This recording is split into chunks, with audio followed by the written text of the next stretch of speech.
Hello everyone. तो कैसे हो आप लोग? तो आज हम लोग क्लास 9th का chapter 3 the world of numbers का पेज नंबर 43 का एक्सरसाइज है 3.1 के क्वेश्चन नंबर 1 2 3 4 करने वाले हैं। अगर आप यहाँ पे नए हो तो मेरे चैनल को सब्सक्राइब जरूर कर लेना, इससे मुझे मोटिवेशन मिलता रहता है कि आपके लिए अच्छे अच्छे वीडियोस बनाता रहूं। तो let's start with question number 1। यहाँ पे बोला है अ मार्चेंट, मार्चेंट मतलब जब व्यापारी, ठीक है, in the city port of Lothal is exchanging bag of spices for copper ingots. ठीक है, वो बैग ऑफ स्पाइस मसाला बेच रहा है in exchange for copper ingots. ठीक है, कॉपर के कॉइन्स मान लो। फिर receives 15 ingots for every 2 bag of spice. ठीक है, वो 15 कॉपर के इनगट्स लेता है फॉर 2 बैग स्पाइस के। If he brings 12 bag of spices to the market, how many copper ingots will he leave with? ठीक है, इस क्वेश्चन को यहाँ पे लिख लेते हैं। इधर पे लिखा हुआ है, तो यहाँ पे देखो, इस क्वेश्चन करने का दो तरीका है। ठीक है, मैं आपको दोनों तरीका सिखाऊंगा। दूसरा वाला तरीका बहुत इजी है, आपको दोनों ही समझ में आना चाहिए। ठीक है, पर दूसरा वाला तरीका मैं बहुत हाईली रेकमेंड करूंगा वो, और आपको आसान कर देगा। पर पहला जो तरीका है वो आपको समझने वाला तरीका है। ठीक है, तो हम लोग इसको दो मेथड से करेंगे। फर्स्ट मेथड, ठीक है, तो कहते हैं, तो इसमें हम लोग क्या करेंगे, सबसे पहले हम लोग को ये पता है क्या बोलते हैं, 2 स्पाइस बैग्स का कॉस्ट कितना है। 2 स्पाइस बैग्स का कॉस्ट है 15 इनगट्स, है ना। हम लोग एक स्पाइस बैग का निकालेंगे। अगर दो का 15 इनगट्स है, एक स्पाइस बैग का कितना होगा, एक स्पाइस बैग का होगा 15/2, है ना, 15/2। ये एक स्पाइस बैग का प्राइस है 15/2 इनगट। ठीक है, अब हम लोग को चाहिए कितना, 12 बैग का। अगर एक बैग का 15/2 है तो 12 बैग का कितना होगा, 12 स्पाइस बैग का कॉस्ट कितना होगा, एक का मतलब 15/2 इंटू 12 होगा, है ना। अगर एक पेन का दाम 10 रुपए है, 10 पेन का कितना होगा, 10 इंटू 10। अगर एक पेन का कॉस्ट है ना, आई होप आपको समझ में आया मैं क्या कहना चाहता हूँ। हाँ, अगर मान लो आपने देखा होगा, अगर आपके पास एक पेन का कॉस्ट 5 रुपया है, तो 10 पेन का क्या होगा, 10 पेन का होगा 5 इंटू 10। तो सेम लॉजिक से अगर आपका एक बैग का कॉस्ट, एक स्पाइस बैग का कॉस्ट 15/2 है, तो 12 स्पाइस बैग का क्या होगा, 15/2 इंटू 12, है ना। 2 और 12 कैंसिल जाएगा, 6, 15 इंटू 6 हो जाएगा आपको 105, 15 5 90, 15 6 9 ठीक है। ये है फर्स्ट मेथड। फर्स्ट मेथड में हम लोगों ने क्या किया, एक स्पाइस बैग का कॉस्ट निकाला, फिर हम लोगों ने इंटू 12 कर दिया। ठीक है, और जो सेकंड मेथड है ये बहुत यूजफुल मेथड होने वाला है, आपको ध्यान से समझना है। ठीक है, तो इतना तक तो ठीक है। जैसे कि यहाँ पे क्या सेम चीज है, 2 स्पाइस बैग का क्या है प्राइस, स्पाइस बैग का प्राइस है 15 इनगट्स, है ना। हमें पूछा है 12 स्पाइस बैग का, हमें यहाँ पे एक स्पाइस बैग का निकालने का जरूरत नहीं। 12 स्पाइस बैग का कितना होगा, मान लो इसको एक्स इनगट होता है, एक्स होता है। ठीक है, इस चीज को आप थोड़ा सा इजीली और लिख सकते हैं ऐसे, दो बैग का 15 इनगट है, तो हम लोग को पूछा 12 बैग का कितना होगा, 12 बैग का कितना होगा, तो एक्स ले लेते हैं। अब एक्स ले लिया, अब क्या करेंगे, हम लोग क्रॉस मल्टीप्लाई करेंगे, this into this equal to this into this करके हम लोग एक्स का वैल्यू फाइंड कर देंगे। 2 into X is 2x equals to 12 into 15, 12 into 15। ठीक है, इधर से मुझे एक्स मुझे चाहिए, अब एक्स चाहिए तो 2 यहाँ पे एक्स के साथ मल्टीप्लाई है, उधर पे जाएगा तो डिवाइड हो जाएगा। हम लोग एक्स क्या मिलेगा, 12 इंटू 15/2, उससे 6 टाइम्स 15 इंटू 6 इज 105। ठीक है, आपको ये वाला मेथड भी आपको अच्छे से समझ में आना चाहिए, आपको दोनों ही मेथड आना चाहिए। ठीक है, चलिए, तो ये हुआ क्वेश्चन नंबर 1। अब देखते हैं क्वेश्चन नंबर 2।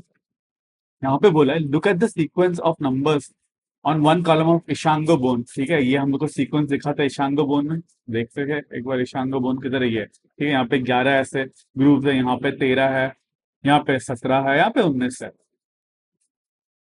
ठीक है, what do this number have in common, list the next 3 numbers that are in this pattern. तो ये सारे नंबर में क्या कॉमन है, ठीक है, ये 11 13 17 19, ये सारे नंबर्स अगर आपको याद होगा, they are called prime numbers, they are called prime numbers. ठीक है, प्राइम नंबर मतलब क्या है, इन नंबर्स का बस दो ही फैक्टर है। जैसे कि 11, 11 का बस 1 और 11 ही फैक्टर है, इसके अलावा कोई फैक्टर नहीं है, इसलिए इनको प्राइम नंबर कहता है।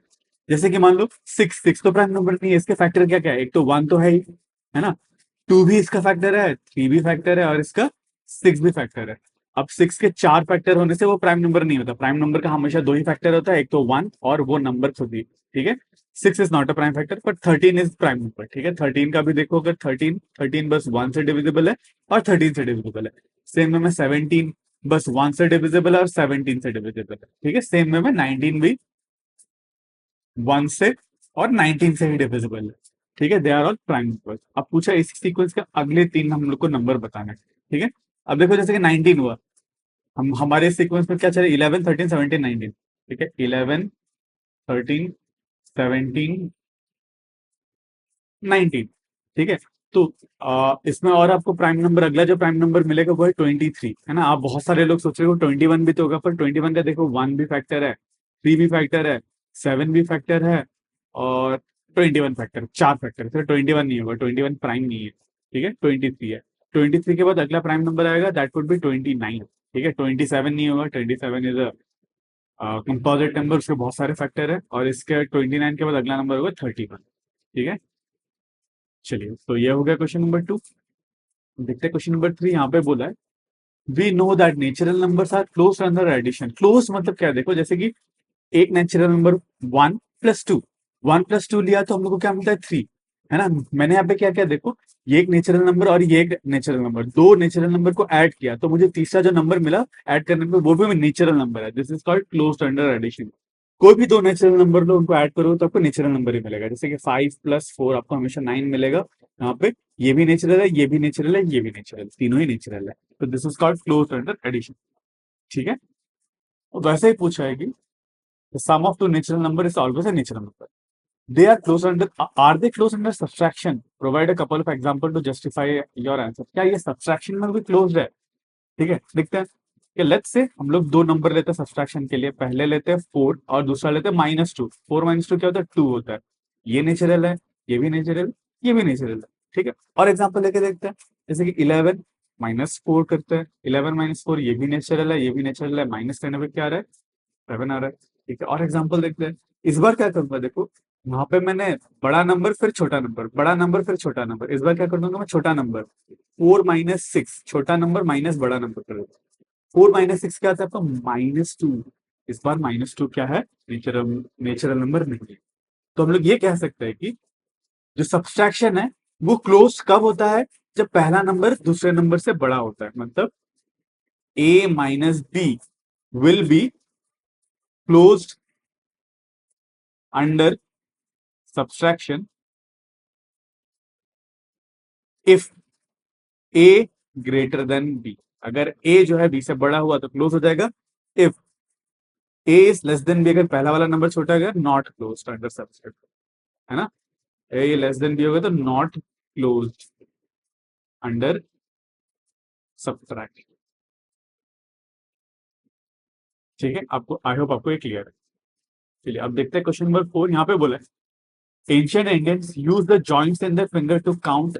काउंट, ठीक है, हम लोग क्या करते थे, हम लोग फिंगर, कभी बड़ा नंबर, थोड़ा सा बड़ा नंबर काउंट करना पड़ा, हम लोग 1 2 3 4 5 6 7 8, हम लोग जॉइंट्स को यूज करते हैं ना।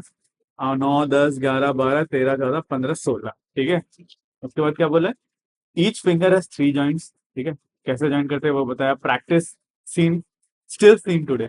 ईच फिंगर हैज 3 जॉइंट, सारे फिंगर में 1 2 3 जॉइंट होता है। And thumb is used to count number, हम लोग थंब को काउंट करने के लिए यूज करते हैं। How many can you count on one hand, तो ऐसे आप एक हैंड में कितना काउंट कर सकते हो। ठीक है, and how does this relate to ancient base 12 counting system.